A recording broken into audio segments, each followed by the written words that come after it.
हाँ भाई, welcome back students. कल हम लोग ने वेव्स चैप्टर स्टार्ट किया था। ठीक है, वेव्स में हम लोग ने देखा था कि wave is a transfer of energy from one point to another without the actual transfer of matter. Are you same? ठीक है, उसके बाद हम लोग ने डिफरेंट टाइप ऑफ वेव्स देखा था, mechanical, non mechanical waves. Mechanical waves मतलब जिनको मीडियम की रिक्वायरमेंट रहती है ट्रांसफर होने के लिए। नॉन मैकेनिकल वेव्स मतलब जो मीडियम की रिक्वायरमेंट नहीं होती, वो मीडियम हो या ना हो वो फिर भी पास कर सकती है। मैकेनिकल वेव्स के एग्जाम्पल देखा था स्ट्रिंग वेव, ठीक है, sound wave. Non mechanical wave का हम लोग ने एग्जांपल देखा था इलेक्ट्रोमैग्नेटिक वेव्स, जो अपन लोग लाइट जिसकी बात कर रहे थे। ठीक है, उसके सिवा हम लोग ने बात किया था इसकी ट्रांसवर्स वेव और लॉन्जिट्यूडिनल वेव। ट्रांसवर्स वेव मतलब जिसमें direction of energy travel and displacement of particle जो था, डिस्प्लेसमेंट ऑफ मीडियम पार्टिकल, वो एक दूसरे से परपेंडिकुलर था। लॉन्जिट्यूडिनल वेव मतलब जिसमें direction of energy travel and displacement of particle, medium particle was same, parallel to each other. चलिए बात, तो हम लोग ने पहला देखा था ट्रांसवर्स वेव को हम लोग स्टडी कर रहे थे यूजिंग स्ट्रिंग वेव। आरयूएस में, ठीक है।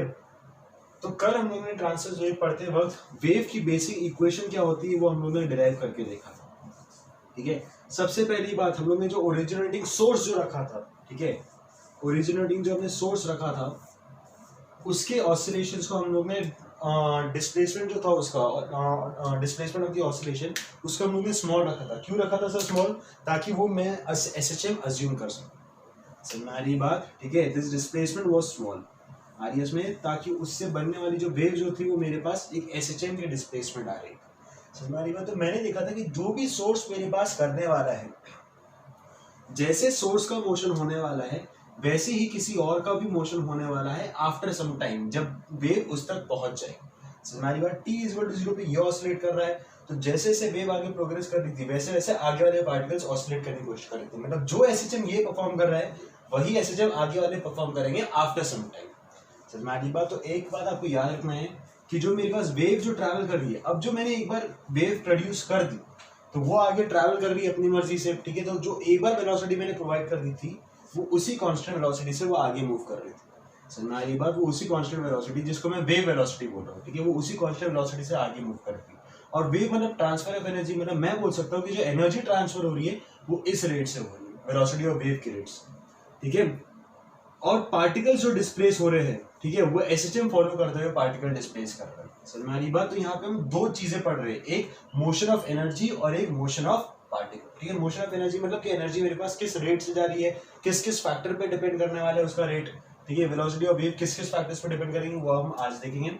ठीक है, और उसकी सिवा एक तो हमको वेव का मोशन स्टडी करना है और एक हमको पार्टिकल का मोशन स्टडी करना है। ठीक है, हाँ भाई, कल हम लोगों ने देखा था कि मेरे पास जो वेव की बेसिक इक्वेशन आ रही थी that was equal to a sine, ठीक है, displacement of particle at a position x at any time t, displacement of particle at a position x at any time t, वो आ रही थी a sine omega t minus k x plus phi naught. और ये कैसे हम लोगों ने डिराइव किया था वो आपको याद होगा।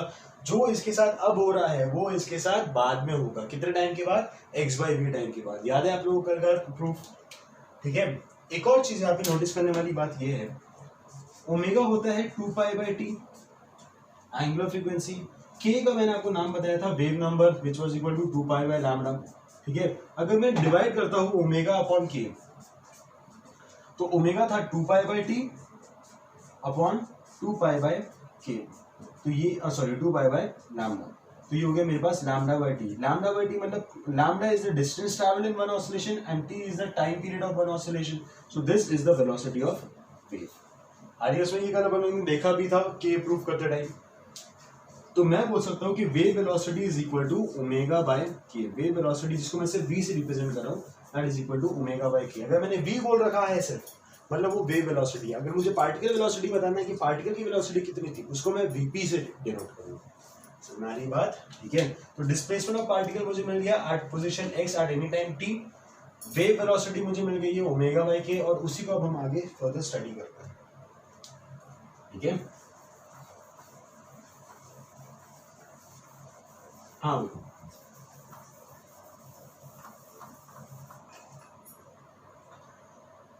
अब अगर मुझे डिस्प्लेसमेंट ऑफ पार्टिकल मिल चुकी है a sin omega t minus k x plus phi not, अगर मुझे वेलोसिटी ऑफ पार्टिकल चाहिए, ठीक है, तो वेलोसिटी ऑफ पार्टिकल मुझे कैसे मिलता है? डिस्प्लेसमेंट से वेलोसिटी कैसे मिलता है? ऑब्वियसली बात है सर, डिफरेंशिएट करके विद रिस्पेक्ट टू टाइम। अगर आप अच्छे से देखो तो डिस्प्लेसमेंट ऑफ पार्टिकल दो चीज पे डिपेंडेंट है, पोजीशन पे भी डिपेंडेंट है, टाइम पे भी डिपेंडेंट है। तो displacement of particle is dependent on x as well as it is dependent on t, time. RS में, लेकिन जब मुझे डिस्प्लेसमेंट से वेलोसिटी चाहिए रहती है तो मैं डिस्प्लेसमेंट को with respect to position differentiate करता हूं या with respect to time differentiate करता हूं, विद रिस्पेक्ट टू टाइम। तो वेलोसिटी ऑफ पार्टिकल हो जाएंगी मेरे पास dy पाई बाय dt, ठीक है। एक्चुअली इसको मैं लिखूंगा del v pi by dt। Del आपको याद होगा पार्शियल डिफरेंशिएशन, पार्शियल डिफरेंशिएशन मतलब सिर्फ एक के इस रिस्पेक्ट में आप डिफरेंशिएट कर रहे हो, बाकी सारे वेरिएबल्स को आप कांस्टेंट अज्यूम करके चलो।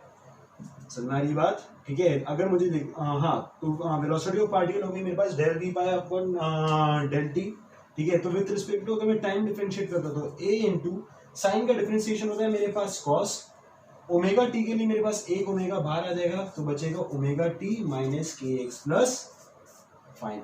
समझ में आ रही बात, सिंपल सिंपल डिफरेंशिएशन है सर, ठीक है। a sine omega t minus k x plus phi out, जब मैं dv पाई बाय dt करता हूँ, एक काम करो आपको पूरा डिफरेंशिएट करके बताता हूँ, कंफ्यूजन नहीं होना चाहिए, ठीक है। तो sorry del upon del t of y p की मेरे पास वैल्यू क्या थी, a sine omega t minus k x plus phi.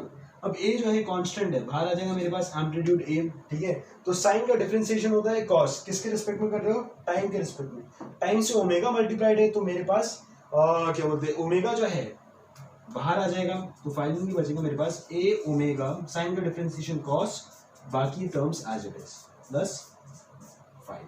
समझ में आ रही बात। तो वेलोसिटी ऑफ पार्टिकल मेरे पास आ गई, velocity of particle at position x, velocity of particle at position x at any time t is equal to a omega cos omega t minus kx plus phi naught। थोड़ा ऊपर वापस लिख लेता हूँ ताकि confusion ना रहे। velocity of particle is equal to आ गया मेरे पास a omega cos omega t minus kx plus phi naught, ठीक है। This velocity is of particle as a function of x and t। x is position जिस particle की बात कर रहे हैं, and t is the time, किस time की बात कर रहे हैं, ठीक है।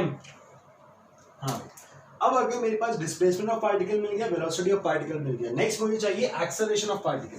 तो अगर एक्सेलरेशन ऑफ पार्टिकल मुझे चाहिए at a position x at any time t, तो वेलोसिटी से एक्सेलरेशन कैसा था सर, फिर से with respect to time differentiate कर दीजिए आप, del upon del t of vp, ठीक है। तो del by del t of vp क्या आया था मेरे पास, a omega cos omega t minus k x plus phi naught. अब a ओमेगा कांस्टेंट है, बाहर आ जाएगा, cos का डिफरेंशिएशन हो गया मेरे पास माइनस साइन, ठीक है। और ओमेगा जो मेरे पास जब आएगा विद रिस्पेक्ट टू टाइम कर रहे हैं, तो ओमेगा टी के लिए मेरे पास एक ओमेगा बाहर मल्टीप्लाई हो जाएगा, तो ये हो जाएगा ओमेगा स्क्वायर, बाकी term as it is omega t minus k x plus five. तो acceleration of particle at position x at any time t मेरे पास क्या आ गया, minus a omega square sine omega t minus k x plus five, ठीक है। तो particle का डिस्प्लेसमेंट, पार्टिकल की वेलोसिटी, पार्टिकल का acceleration at any time t आपको पता चल गया। इन शॉर्ट आपको पार्टिकल के बारे में सारा कथा पता चल गया कि वो कहाँ पे रहेगा, किस वेलोसिटी से मूव हो रहा है और कितने एक्सेलरेशन से मूव कर रहा है, ठीक है। चलो गुड, फटाफट इसको नोट डाउन करिए, फिर आगे थोड़ा बढ़ते हैं।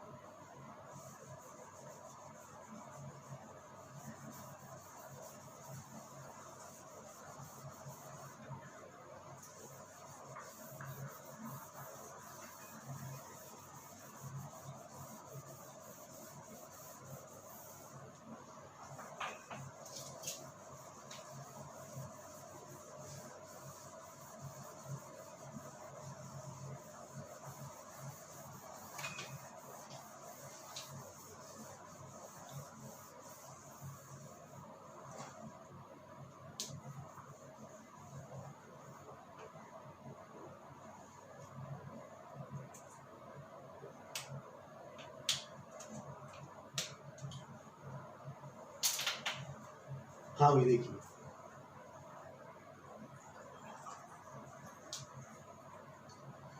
मेरे पास displacement of particle, velocity of particle and acceleration of particle at any time t मुझे पता चल गया, ठीक है। एक काम करो, वो जो डिस्प्लेसमेंट ऑफ पार्टिकल जो था ना, वो दो वेरिएबल के टर्म्स पे डिपेंड कर रहा था। डिस्प्लेसमेंट ऑफ पार्टिकल जो है वो दो पे डिपेंडेंट था, पोजीशन x पे भी डिपेंडेंट था, टाइम t पे भी डिपेंडेंट था। अभी तक हमको डिस्प्लेसमेंट ऑफ पार्टिकल से अगर वेलोसिटी ऑफ पार्टिकल निकालना था, मतलब मैंने इसको with respect to time differentiate किया था, वेलोसिटी ऑफ पार्टिकल से एक्सेलरेशन ऑफ पार्टिकल निकालना था, तो फिर से with respect to time differentiate किया था। आरियस में मतलब मैंने इसको with respect to time differentiate करके देखा कि मेरे पास with respect to time differentiate करने पे वेलोसिटी और एक्सेलरेशन कितने कितने बार आ रहा है, क्या क्या आ रहा है। समझ में आ रही बात सर? लेकिन अगर मान के चलो मैं डिस्प्लेसमेंट ऑफ पार्टिकल को with respect to x differentiate करता हूँ, with respect to position differentiate करता हूँ, तो उसका फिजिकल सिग्निफिकेंस कुछ होता है या नहीं होता। With respect to time differentiate करने पे वेलोसिटी और एक्सेलरेशन मिल रही थी, with respect to x differentiate करने पे भी कुछ मिल रहा है या नहीं, पहले अभी अपन वो देखते हैं। ठीक है, एक काम करो, विद रिस्पेक्ट टू एक्स अगर मैं डिफरेंशिएट करता हूँ, del by p upon del x is equal to, अगर मैं इसको डिफरेंशिएट करता हूँ, ठीक है, तो ए कांस्टेंट है, आज इट इज बाहर आ जाएगा।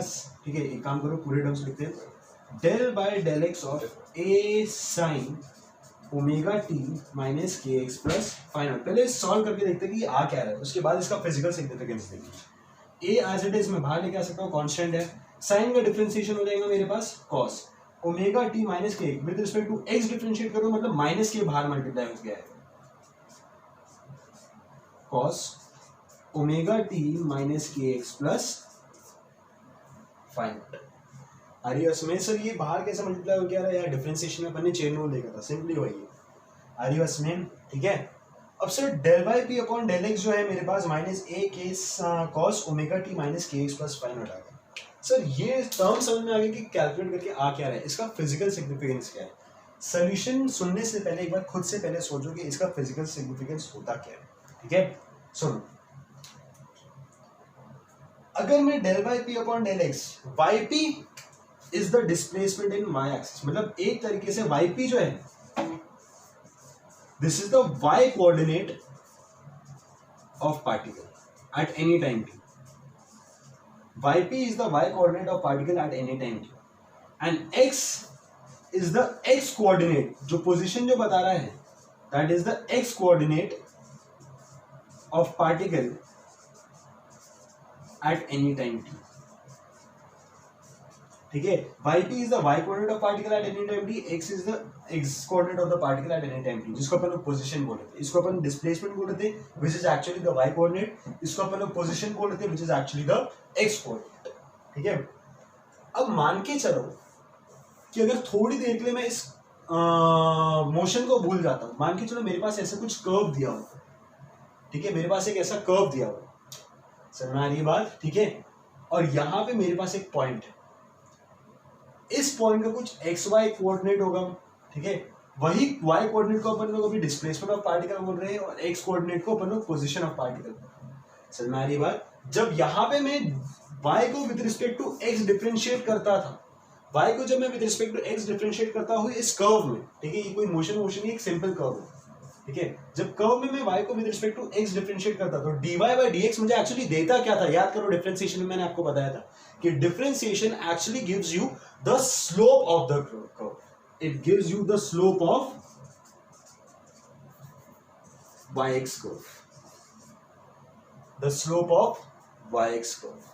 समझ में आ रही बात। मतलब ये टर्म जो है ये फिजिकली मुझे दे क्या रहा है कि जो पार्टिकल का आपको किसी भी इंस्टेंट पे जो पाथ दिखाई दे रहा है ना, ठीक है, जब मैंने with respect to x differentiate किया है मतलब मैंने टी कांस्टेंट मान लिया। ठीक है, जब मैं with respect to t differentiate कर रहा था मतलब मैंने एक्स कांस्टेंट मान लिया था। पार्शियल डिफरेंशिएशन का मतलब यही तो होता है कि अगर आप इसको partially with respect to x differentiate कर रहे हो मतलब टाइम कांस्टेंट मतलब एक पर्टिकुलर टाइम पे जो आपको दिखाई दे रहा है। समझ में आ रही बात। ठीक है, तो डेल बाय जब मैंने इसको with respect to x partially differentiate किया है मतलब टी कांस्टेंट है। समझ में आ रही बात। और जब मैं उसको partially with respect to t differentiate कर रहा था मतलब मैंने एक्स कांस्टेंट मान रखा। समझ में आ रही बात। ठीक है, इसका मतलब क्या होता था कि जब del by p upon del t अगर मैंने एक्स कांस्टेंट मान रखा है मतलब किसी एक पर्टिकुलर पोजीशन की बात कर रहा हूं, एक पर्टिकुलर पोजीशन की बात कर रहा हूं, उस पोजीशन पे एक पार्टिकल होगा। ठीक है, विद रिस्पेक्ट टू टाइम उसका मोशन कैसे डिपेंड कर रहा है वो बता रहा है D by p by D T.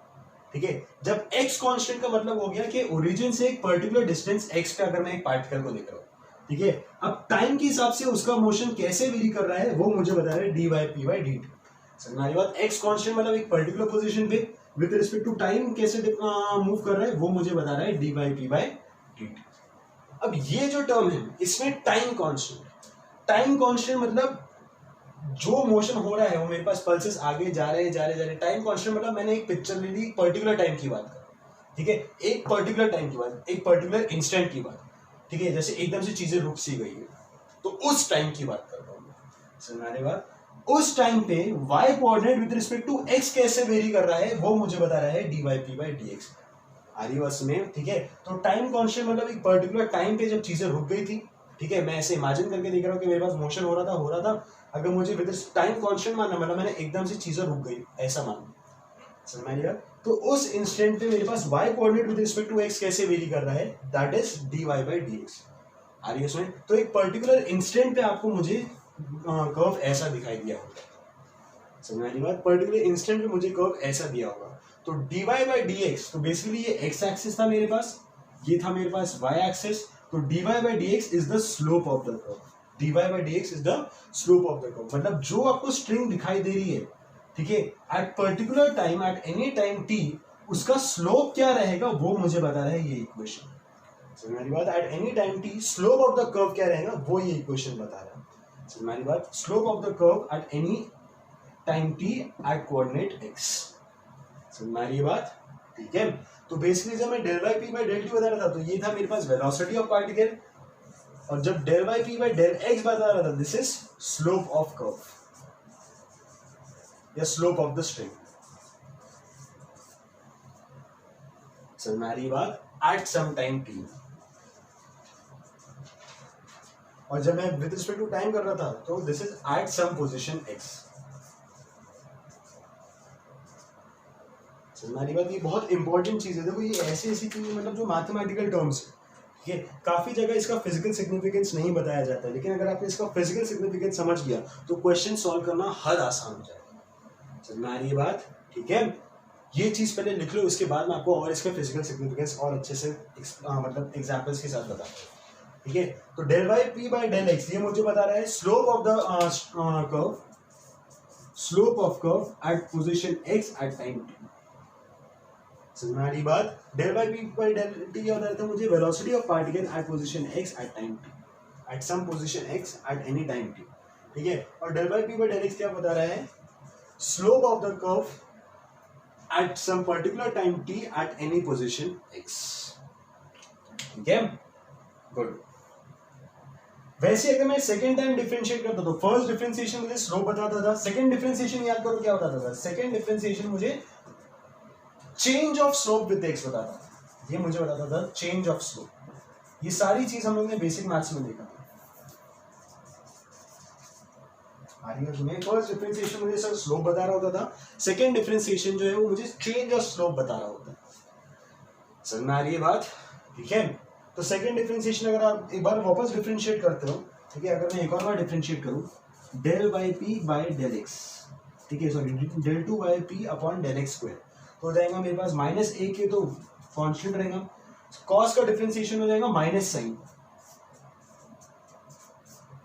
Omega t minus k x, chain rule के हिसाब से वापस माइनस के बार मल्टीप्लाई होगा, मतलब हो जाएगा मेरे पास प्लस के omega t minus k x plus phi. समझ में आ रही बात। तो सेकंड डिफरेंशिएशन मेरे पास क्या आ गया, एक काम करते हैं इसको मिटा देते हैं। Second differentiation del two y p upon del x square वो आ गया मेरे पास minus a k square sine omega t minus k x plus phi. समझ में आ रही है बात, ठीक है। तो विद रिस्पेक्ट टू अगर आप डिस्प्लेसमेंट ऑफ पार्टिकल को with respect to time differentiate करते जाओगे तो velocity of particle and acceleration of particle मिलेगा। अगर with respect to x differentiate करोगे तो slope of curve and change of slope of curve ये आपको मिलेगा। समझ में आ रही बात। तो with respect to time differentiate करने पे और with respect to position differentiate करने पे उसका फिजिकल सिग्निफिकेंस क्या है ये आपको समझना है, ठीक है। ये फटाफट लिखो, फिर इसको थोड़ा सा और अच्छे से देखो।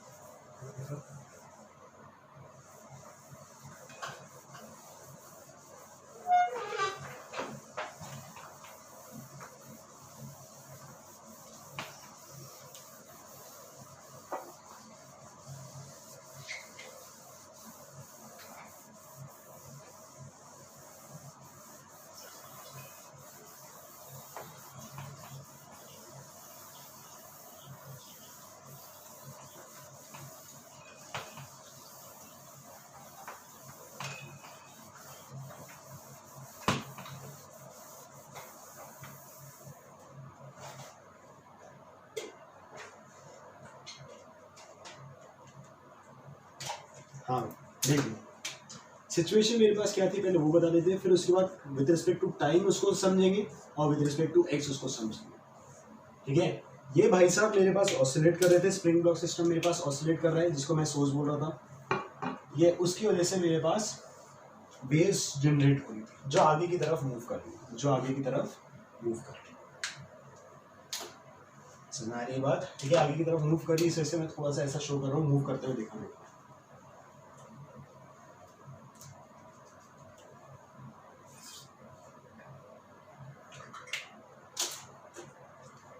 देखिए अब पहले इसको with respect to time study करते हैं।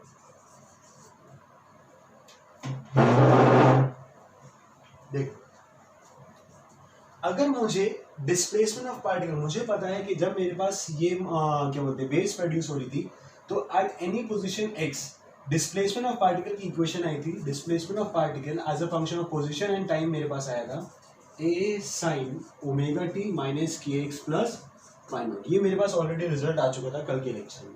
ठीक है, अब अगर मुझे इसको with respect to time study करना है, ठीक है, तो अगर मुझे t के हिसाब से y कैसे चेंज होने वाला है अगर ये स्टडी करना है तो मैं x फिक्स कर दूंगा। ठीक है, क्योंकि अगर दोनों के हिसाब से चेंज हो रहे तो भाई समझना बहुत मुश्किल है। समझ में आ रही बात? लेकिन अगर मैंने एक को फिक्स कर दिया तो दूसरे हिसाब के हिसाब से टी के हिसाब से y कैसे चेंज होगा वो स्टडी कर लूंगा। फिर दूसरे हिस्से में अगर मैंने टी फिक्स कर दिया तो x के हिसाब से y कैसे चेंज होगा वो स्टडी कर लूंगा। समझ में आ रही बात? तो पहले मैं with respect to time study करना चाहता हूँ, मतलब मैं x को फिक्स करके टाइम को वेरी करवाऊंगा। ठीक है, तो अगर मैं with respect to time study करना चाहता हूँ मतलब x fixed.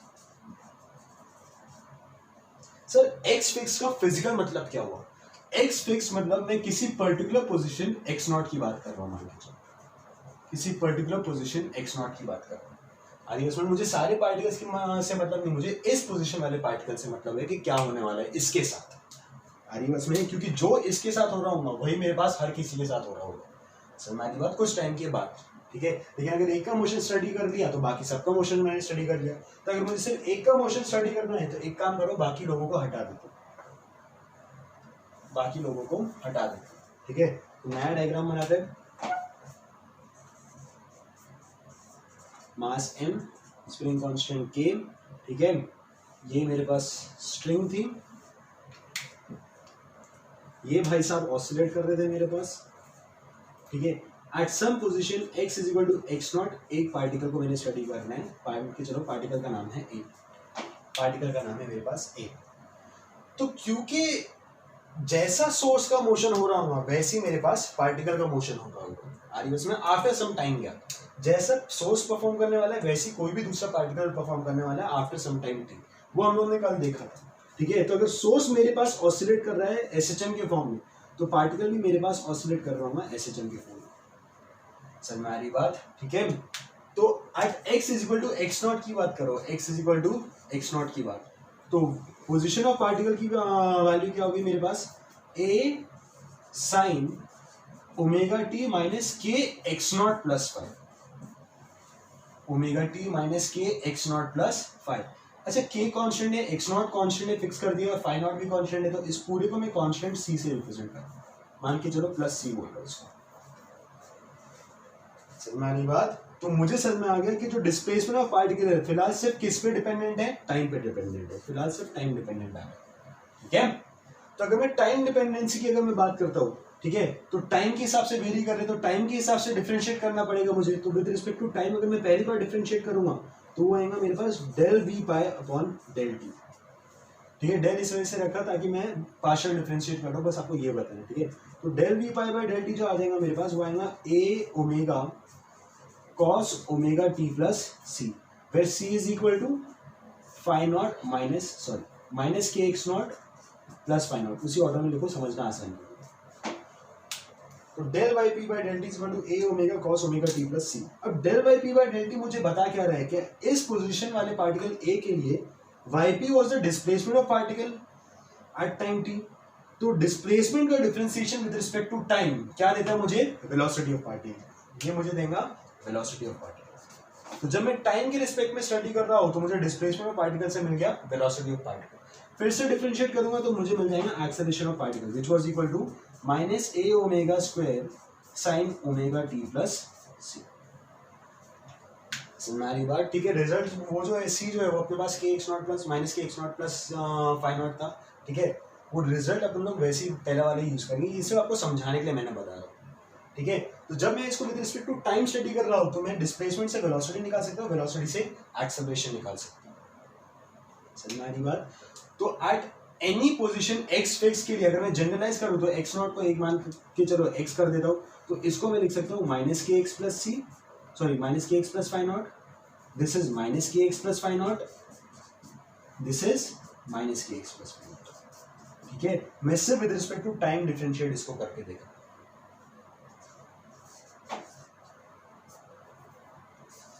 Del two y p upon del t square, ठीक है। तो ये हो गया मेरे पास with respect to time analysis.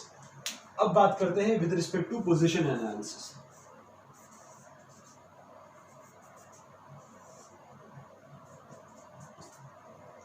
ठीक है, तो विद रिस्पेक्ट टू एक्स की स्टडी करते हैं। तो अगर मुझे with respect to x study करना है मतलब किसको फिक्स करना पड़ेगा, टाइम कांस्टेंट। टाइम कांस्टेंट मतलब मान के चलो मैं किसी particular time t equal to t naught की बात कर रहा हूँ, t equal to t naught की बात आइए इसमें। अब जैसे जैसे टाइम बीत रहा है वैसे वैसे वेव आपको आगे जाती है, दिख रही है, आगे जा रही है, जा रही है, जा रही है, जा रही है। जैसी टी नॉट टाइम के लिए मुझे देखना है, मैंने वहां पे मोमेंट पॉज कर दिया, तो जैसी मोमेंट पॉज कर दिया तो आपको एक फिक्स शेप दिखाई दे रहा है कुछ ऐसा, आ रही है इसमें, ठीक है। तो इस time t equal to t naught की मुझे स्टडी करना, समझ में आ रही बात। तो t equal to t naught constant, तो डिस्प्लेसमेंट की इक्वेशन क्या हो जाएगी, displacement of particle is equal to a sin omega t naught minus k x plus five naught, omega t naught minus k x plus five naught. फिर से अब study करने के लिए फालतू में इतने सारे कांस्टेंट टर्म्स क्यों रख लो, इसको अपन लोग कांस्टेंट सी डैश मान लेते हैं। तो velocity sorry displacement of particle को अपन लोग लिख सकते हैं सी डैश माइनस के एक्स, मतलब इस बार डिस्प्लेसमेंट ऑफ पार्टिकल जो है वो सिर्फ किस पे डिपेंडेंट है, एक्स पे डिपेंडेंट है। समझ में आ रही है बात, ठीक है। हाँ भाई, तो जब मैं with respect to time study कर रहा था मतलब एक्स फिक्स, तो मतलब मैं सिर्फ एक पार्टिकल को स्टडी कर रहा था। अब with respect to x study कर रहा हूँ मतलब टाइम फिक्स, मतलब मैं पूरे मोशन को एक फिक्स टाइम पे स्टडी कर रहा हूँ। समझ में आ रही बात। यहाँ पे सिर्फ एक पार्टिकल का with respect to time study कर रहा था, यहाँ पे पूरे मोशन को एक फिक्स टाइम पे स्टडी कर रहा हूँ। समझ में आ रही बात, ठीक है। अब क्योंकि with respect to sorry dependent on x है, तो मैं इसको with respect to x differentiate कर सकता हूँ। तो पहले मैं डिफरेंशिएट करूँ del y p upon del x, तो वो हो जाएगा मेरे पास a, ठीक है, माइनस के बाहर आ जाएगा तो minus a k cos c dash minus k x. समझ में आ रही बात, ठीक है। अब del y upon del x, ठीक है, d y by d x मुझे देता क्या है, किसी भी कर्व में d y by d x. अब ये मेरे पास मोशन रहा ही नहीं, ये मेरे पास एक फिक्स कर्व बन गया है, आ रही है इसमें, क्योंकि जब मैंने जैसे टाइम फिक्स कर दिया तो एक फिक्स्ड कर्व हो गया। तो किसी भी फिक्स कर्व में d y by d x मुझे क्या देता है, स्लोप ऑफ द कर्व। तो ये मुझे यहां से मिल रहा है स्लोप of the curve मतलब of the string, slope of the string। समझ में आ रही है बात। फिर से एक और बार अगर मैं डिफरेंशिएट करता हूँ del two y p upon del x square, ठीक है, तो एक और बार डिफरेंशिएट करने में कॉस का डिफरेंशिएशन माइनस साइन, ये इसका माइनस एक और बार आ गया तो माइनस माइनस पॉजिटिव और एक माइनस साइन ये बचा, तो वो हो जाएगा minus a k square sine c dash minus k x.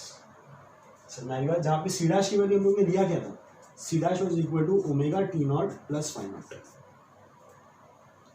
समझ में आ रही बात, ठीक है। तो first differentiation dy by dx slope देता है, second differentiation del 2y by del x square change of slope देता है कि स्लोप बढ़ रहा है घट रहा है क्या हो रहा है। अगर सेकंड डिफरेंशिएशन पॉजिटिव है मतलब चेंज पॉजिटिव, मतलब with respect to x slope बढ़ते हुए जा रहा है। अगर सेकंड डिफरेंशिएशन नेगेटिव है मतलब with respect to x slope घटते हुए जा रहा है। तो यहाँ पे मेरे पास जैसे कि अगर मैं बात करता हूँ, ठीक है, जैसे कि चलो वो तो अपन लोग आगे सिचुएशन में समझेंगे। और वैसे भी कर्व्स में अपन लोगों ने डिफरेंस सेकंड डिफरेंशिएशन क्या मतलब होता है उसी क्वेश्चन सॉल्व कर रखे हैं, मैं आपको आगे और क्वेश्चन सॉल्व करूँगा, ठीक है। फिलहाल यहाँ तक तो आपको समझ में आ गया होगा, ठीक है, कि विद रिस्पेक्ट टू टाइम की स्टडी क्या बताता है और विद रिस्पेक्ट टू एक्स की स्टडी क्या बताता है, ठीक है। अब सी डैश की वैल्यू अगर मैं वापस पुट कर देता हूँ तो ये था मेरे पास omega t naught plus five naught, ठीक है। तो ये पर्टिकुलर टाइम टी नॉट पे, तो किसी भी जनरल टाइम टी पे मेरे पास ये होगा omega t plus five naught, omega t plus phi. समझ में आ रही बात, ठीक है। तो विद रिस्पेक्ट टू टाइम मुझे वेलोसिटी एक्सेलरेशन देता है, विद रिस्पेक्ट टू एक्स मुझे स्लोप और चेंज ऑफ स्लोप देता है। ठीक है, चलो होपफुली आप लोगों को थोड़ी सी फील आ गई होगी कि वेव्स में आप लोग डिफरेंट टर्म्स स्टडी करते कैसे। ठीक है, अब ये रिजल्ट्स अपन को आगे काम में आने वाले, ठीक है, फिलहाल इनके थोड़ा सा ध्यान देना।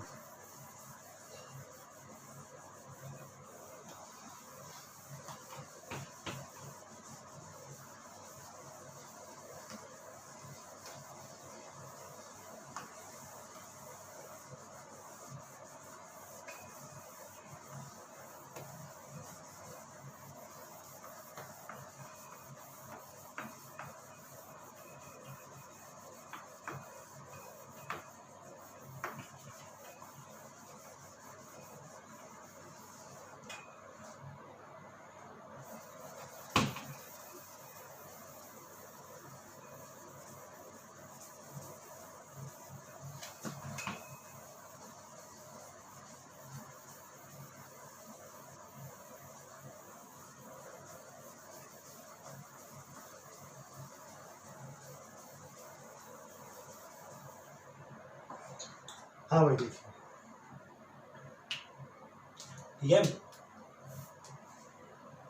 D y upon del t, sorry हाँ del y upon del t की वैल्यू आई थी, अगर आप याद करोगे, a omega cos omega t minus k x plus five naught, और del y upon del x की वैल्यू अगर आप देखोगे तो ये आई थी हमारे पास minus a k cos omega t minus k x plus five naught. आ रही है इसमें del y upon del t, this is velocity of particle, velocity of particle, displacement of particle था ये मेरे पास, ठीक है, तो del y p upon del t is velocity of particle and del y p of del x was equal to slope of the curve. So हमारी बात was equal to slope of the curve, ठीक है। अगर मैं एक काम करता हूं, इसको मान के चलो इक्वेशन 1 बोल रहा हूं, इसको मैं बोल रहा हूं इक्वेशन 2, अगर मैं इक्वेशन 1 और इक्वेशन 2 को अगर एक दूसरे से डिवाइड कर देता हूं तो एलएचएस में आ रहा है मेरे पास velocity of particle upon slope is equal to a cancel, omega upon k, cos cos वाला टर्म कैंसिल, मतलब बचेगा मेरे पास माइनस ओमेगा अपॉन के। आ रही है उसमें, तो vp upon slope is equal to minus omega upon k आ गया मेरे पास, ठीक है। अच्छा एक बात बताओ, ओमेगा अपॉन के जो है ये चीज देखी थी इसकी, this was velocity of wave, this was velocity of wave, अभी कुछ देर पहले मैंने आपको बताया था, तो मैं लिख सकता हूँ velocity of particle is equal to minus of velocity of wave into slope of the curve। बहुत बहुत बहुत इंपॉर्टेंट रिजल्ट है, समझ में आ गई बात। Velocity of particle is equal to minus velocity of wave into slope of the curve, जैसे कि आपको एग्जांपल से समझाते हैं। मान के चलो t इज इक्वल टू 0 पे कर्व मुझे ऐसा दिखाई दे रहा था,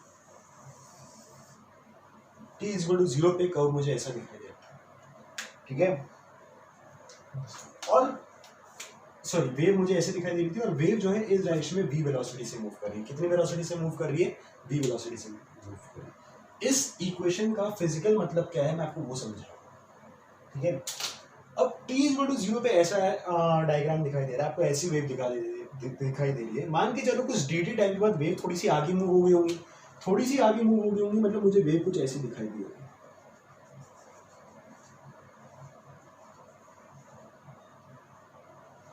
हमारी बात, वेव जो है मुझे थोड़ी सी आगे ऐसे शिफ्ट दिखाई दी होगी, टी इज इक्वल टू 0 पे ऐसे थी, t is equal to dt पे तो कुछ आगे शिफ्ट हो गई थी, समझ में आ रही बात, ठीक है। अब अच्छे से देखो, जब वेव आगे शिफ्ट हो रही है पार्टिकल उसके साथ आगे शिफ्ट हो रहा है, नहीं सर पार्टिकल तो सिर्फ ऊपर नीचे शिफ्ट हुआ होगा, इसका मतलब ये वाला पार्टिकल यहाँ नीचे शिफ्ट हो गया, ये वाला पार्टिकल यहाँ नीचे शिफ्ट हो गया, ये वाला पार्टिकल यहाँ नीचे शिफ्ट हो गया, ये वाला पार्टिकल यहाँ नीचे शिफ्ट हो गया, और बस ये वाला पार्टिकल यहाँ पे नीचे शिफ्ट हो गया। इस पार्टिकल की बात करूं तो ये वाला पार्टिकल ऊपर शिफ्ट हो गया, ये वाला पार्टिकल ऊपर शिफ्ट हो गया, ये वाला पार्टिकल ऊपर शिफ्ट हो गया, ये वाला पार्टिकल ऊपर ऊपर ऊपर ऊपर ऊपर ऊपर ऊपर, उसके बाद ये वाला पार्टिकल जो है नीचे नीचे नीचे नीचे, समझ में आ रही है बात, ठीक है। समझो इस बात को कि t इज इक्वल टू 0 पे ऐसा था, जैसे आगे बढ़ गए, अब एनर्जी आगे बढ़ी लेकिन पार्टिकल सिर्फ ऊपर नीचे जाने वाले थे, मतलब जब ये आगे शिफ्ट हुए तो ये वाले पार्टिकल्स नीचे आ गए, आगे शिफ्ट होने पे ये वाले पार्टिकल्स ऊपर चले गए और ये वाले पार्टिकल्स फिर से नीचे आ गए, समझ में आ रही बात। इस रिलेशन को इसमें अप्लाई करने की कोशिश करते हैं, अगर मैं इस पॉइंट की बात करूं, मान के चलो इस पार्टिकल को मैं बोल रहा हूं कुछ ए, ठीक है, अगर मैं पार्टिकल ए की बात करूं तो पार्टिकल ए का जो स्लोप जो था, slope for particle A, slope for particle A positive था नेगेटिव था? सर पॉजिटिव था। चढ़ाव है तो पॉजिटिव, ढलान है तो नेगेटिव, ठीक है, तो स्लोप ऊपर दिखाई दे रहा है मतलब स्लोप मेरे पास पॉजिटिव था। आगे इसमें वेलोसिटी ऑफ वेव किस डायरेक्शन में, प्लस एक्स में माइनस एक्स में? वेलोसिटी ऑफ वेव तो पॉजिटिव है, हर पार्टिकल के लिए वेलोसिटी ऑफ वेव पॉजिटिव है, ठीक है। पार्टिकल ए के लिए स्लोप पॉजिटिव था, वेलोसिटी ऑफ वेव पॉजिटिव थी, ठीक है। तो slope into velocity of wave, V W into slope जो है वो मेरे पास आ रहा है पॉजिटिव, वो आ रहा है मेरे पास पॉजिटिव। आइए इसमें पहला रिजल्ट, अगर मैं वेलोसिटी ऑफ पार्टिकल की बात करूं, ये तो वेलोसिटी ऑफ वेव था जहां पे एनर्जी मूव कर रही है, अगर मैं वेलोसिटी ऑफ पार्टिकल की बात करूं तो ये ए वाला पार्टिकल ऊपर गया नीचे आया? सर नीचे आया, मतलब velocity of particle was negative, velocity of particle was negative. आ रही है उसमें, तो मैथमेटिकली वेलोसिटी ऑफ पार्टिकल मेरे पास नेगेटिव आ रही है, ये टर्म पॉजिटिव आ रहा था, तो इक्वल करने के लिए एक माइनस साइन वापस आएगा, ठीक है। मैथमेटिकली ये मेरे पास दोनों वैल्यूज इक्वल आती है और इसका साइन मेरे पास नेगेटिव आ रहा है कि जो भी इसका प्रोडक्ट था उसका ऑपोजिट डायरेक्शन में वेलोसिटी ऑफ पार्टिकल मूव कर रहा है, ठीक है। यहाँ पे slope positive, velocity of wave positive, मतलब पार्टिकल नीचे मूव कर रहा हूँ। यहाँ पे स्लोप नेगेटिव, वेलोसिटी ऑफ, जैसे कि अगर मैं मान के चलो यहाँ पे पॉइंट बी ले रहा हूँ तो slope negative, velocity of wave positive, तो इसका जो प्रोडक्ट है नेगेटिव है, तो minus of velocity of wave into slope, ये पॉजिटिव था ये नेगेटिव था, negative into negative is positive, तो वेलोसिटी ऑफ पार्टिकल पॉजिटिव आनी चाहिए और ये पार्टिकल ऊपर जा रहा है। मतलब जब वेव वेलोसिटी पॉजिटिव थी तो पॉजिटिव स्लोप वाले नीचे जा रहे हैं, नेगेटिव स्लोप वाले ऊपर आ रहे थे। समझ आ रही बात? समझा नहीं समझा? ठीक है। अब मान के चलो एक दूसरा एग्जांपल लेते हैं कि t इक्वल टू 0 पे सिनारियो कुछ ऐसा दिखाई दे रहा था और वेव जा रही है नेगेटिव डायरेक्शन। हाँ भाई वेव तो कहीं पर भी जा सकती है, मेरी मर्जी भाई, वापस रिफ्लेक्ट होकर आ रही होगी तो मुझे नेगेटिव में जाते हुए दिखाई दे रही है सर, ठीक है। तो अगर वेव जा रही है नेगेटिव डायरेक्शन में तो मैं कैसे इसको इंटरप्रेट कर सकता हूँ? तो मान के चलो t equal to dt time पे, मतलब थोड़ा सा अगर dt टाइम बीतने के बाद ये वेव आगे शिफ्टेड दिखाई देंगी कुछ ऐसे,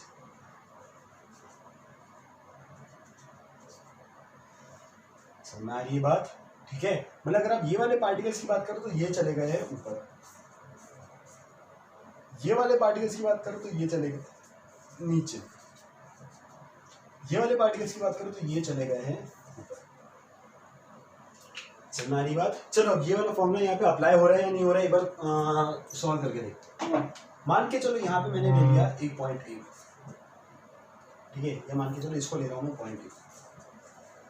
तो वेव वेलोसिटी क्या है पहले तो वो देख लो। वेव वेलोसिटी है मेरे पास नेगेटिव, पॉइंट ए का जो स्लोप जो है, slope at point a positive आ रही है इसमें, और वेलोसिटी ऑफ पार्टिकल चलो बाद में देखेंगे, तो minus of velocity of wave into slope, this should be equal to velocity of particle. फॉर्मूले के हिसाब से ये आ रहा था, तो वेलोसिटी ऑफ पार्टिकल आ गया मेरे पास minus of velocity of wave positive negative, negative into slope positive, negative into negative is positive, मतलब वेलोसिटी ऑफ पार्टिकल पॉजिटिव आनी चाहिए और सर वो ऊपर मूव कर, वैसे ही आप किसी भी पॉइंट के लिए देख सकते हो, ठीक है। तो मेरे पास वेलोसिटी ऑफ पार्टिकल और वेलोसिटी ऑफ वेव में एक रिलेशन मिल गया।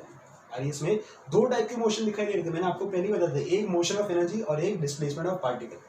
और इसमें एक एनर्जी का मूवमेंट और एक पार्टिकल का मूवमेंट। और इसमें एनर्जी का मूवमेंट एक्स में हो रहा था, पार्टिकल का मूवमेंट वाई में हो रहा था इस एग्जांपल में, ठीक है। दोनों के बीच का रिलेशन ये था मेरे पास, वेलोसिटीज के बीच का relation, velocity of particle is equal to minus velocity of wave into slope. अब वेव वेलोसिटी तो मैंने कांस्टेंट मान रखा है, ठीक है, तो वो तो कांस्टेंट रहेंगी, तो जैसे जैसे स्लोप चेंज होगा वैसे वैसे वेलोसिटी ऑफ पार्टिकल चेंज होगा। समझ आ रही बात? ठीक है, चलो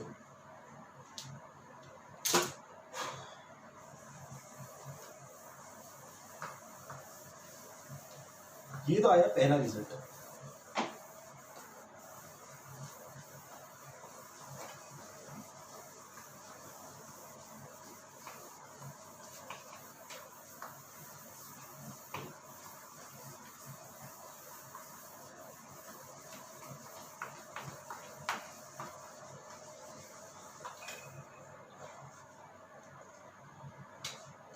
ठीक है, कि d y p upon d t मेरे पास आया था a omega cos omega t minus k x plus five naught, जिसको अपन लोग ने वेलोसिटी ऑफ पार्टिकल बोला था। और मेरे पास del by p upon del x जो आया था, ठीक है, ये भी डेल है मेरे पास। Del by p by del x जो आया था वो आया था मेरे पास minus a k cos omega t minus k x plus five naught, ठीक है। एक और बार जब डिफरेंशिएट किया था तो एक्सेलरेशन ऑफ पार्टिकल आया था del two y p upon del t square is equal to, जब डिफरेंशिएट करोगे तो मेरे पास आया था minus a omega square sine omega t minus k x plus five naught. और इसको जब सेकंड टाइम डिफरेंशिएट करें तो del two y p upon del x square, rate of change of slope, ये आया था मेरे पास cos minus minus positive negative, तो minus a k square sine omega t minus k x plus five not. आगे समझ मान के चलो, ये इक्वेशन 1, इक्वेशन 2 थी, इसको इक्वेशन 3, इसको इक्वेशन 4 बोलते हैं। इक्वेशन 3 और इक्वेशन 4 को डिवाइड करके देखो तो मेरे पास आएगा del two y p upon del t square whole upon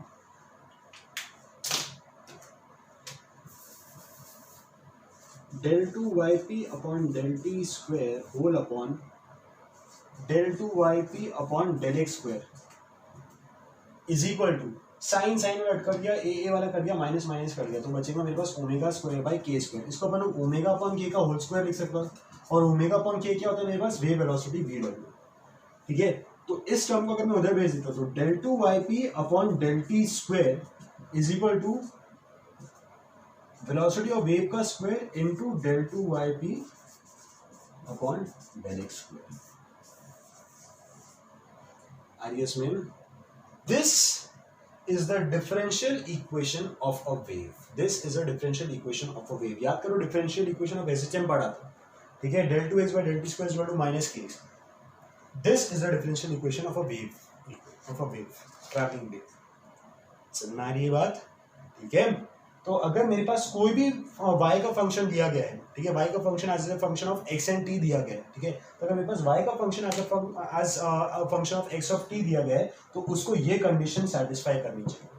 मतलब second differentiation of with respect to time and second differentiation with respect to x should be directly proportional to each other, और ये जो constant जो आएगा उसमें that will be equal to velocity of wave का square. समझ में आ रही बात, this is the differential equation of wave. कौन से ऑर्डर की डिफरेंशियल इक्वेशन है सर ये? Second order.